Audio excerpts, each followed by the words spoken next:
There are three things that your iPhone absolutely sucks at compared to the S23 Ultra. Let's go. Now, I'm not going to tell you all three categories up front, because then you won't watch till the end of the video. But the first category is zoom.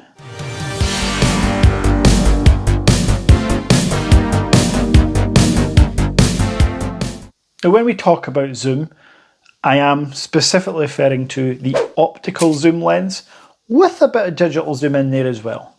So I'm going to keep this part short and sweet. The iPhone doesn't have a 10 times optical, so obviously it's not trying to compete with the Galaxy when it comes to that. But the 3.5 times optical that the iPhone has is, in my opinion, not enough. Why should I pay up to £1,800 for an iPhone, because that's how much a 1TB version will cost you? Why should I pay that when my Samsung, for much less money, has a 3 times and a 10 times optical? Now you may ask, why does it matter? Well, for me, my phone is also my camera. And for a lot of people, in fact, I'd argue that 95% of the people watching this, your phone is your camera too. So you want your phone to have as much camera features as possible. And that's something that iPhone just doesn't do. They slowly introduce cinematic video. They slowly introduce the 3 times optical zoom.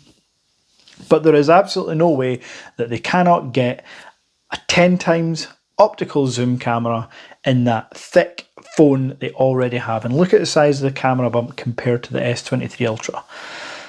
For me, it's just lazy, but it's not really. It's Apple just eking out every penny they can, because they know that if they add a 10 times zoom camera in the next year or two, that's another reason why you with your iPhone 14 or even 15 will want to upgrade to the 16, for example. Your game is up, in my opinion, Apple. You have fallen too far behind the real kings of smartphone photography. The second category that you'll be delighted to hear that your iPhone absolutely sucks at is customization.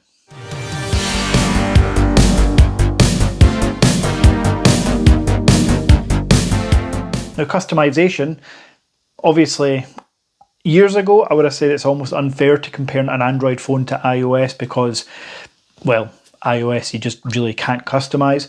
But as years have gone on, Apple have introduced widgets, always on display. That's about it, really, to be fair.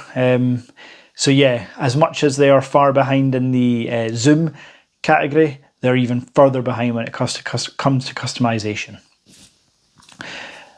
Here's an example of a couple of S23 Ultra setups that you can have, and that's 2 of over 1 billion combinations between the different launchers you can have, between the stock One UI, between Good Lock, from the Galaxy Store. You can change absolutely everything about your device, from wallpapers to charging animations to the speed of animations to fingerprint sensor animations. There's just everything. The app icon size, turn labels off. Another feature that really annoys me is not being able to turn app labels off on the iPhone. Just doesn't look as clean. You can resize folders. You can change the colors of folders. You can have one app on the screen or at the bottom. Whereas with the iPhone, again, you can't move around your apps on the home screen. Super, super disappointing in 2023. And again, a reason why iPhone has fallen way behind the S23 Ultra. If you enjoy content like this, you know what to do. Hit the like button, wherever it is. Subscribe if you haven't already. And comment down below on the content you'd like to see me create in my honest and brutal way. Back to the video. And here it is, the third and final reason your iPhone absolutely sucks compared to the Samsung S23 Ultra and most Android phones. It doesn't play well with others.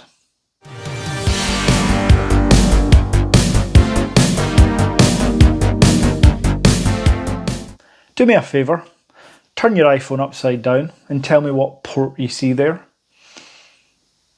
My point exactly. So as you can see, you have a lightning port in the bottom of your £1,500, let's say, iPhone. Do me a favour, even if you're an Apple fanboy, have a look at your iPad Pro, check the charging port. Have a look at your MacBook Pro, check the charging port. You see where I'm going with this? Everything's USB-C, and we know that because of European laws, next year Apple will have to either implement USB-C or remove the charging cable completely. Charging port, I should say, completely. The fact that it's had to go through courts and lawyers to get to this stage shows how stubborn and money-hungry Apple are when it comes to their devices. The fact that they're on Lightning on their Pro devices with transfer speeds 10 to 20 times slower than USB-C is horrific. Truly, truly scandalous and horrific, yet because the vast majority of the population, particularly in America, are Apple-hungry whores, they continue to upgrade, they continue to buy Apple products. I can't stand for it anymore, and you shouldn't either. Now, not just on the hardware front, look at apps and support. Look what happened to the recent Real Game Engine and all the game and Facebook and software. Look what Apple do. They want to take their large piece of the pie from everything you do on that iPhone. Unlike Android, who are more open and inclusive and give app developers the freedom to try new things at a fraction of the cost.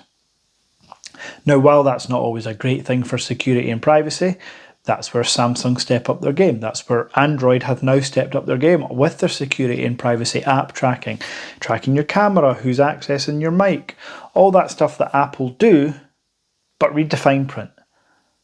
It is honestly, like, if you ever get bored, read T's and C's whenever you do your next update on your iPhone, really read through that large agreement that you're accepting.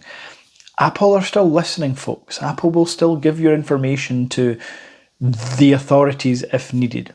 So don't think that you're suddenly safe because you have an Apple device. It's just not true. So, for me, I could probably go on, and I have to also remind you all, if you look back at any of my previous content, I'm a huge Apple fan. I am still an Apple fan. It just has started to get beyond a joke how money hungry Apple are and how the end user is almost the last thing they think about when it comes to producing new devices. Thanks very much for watching, as always, and until next time.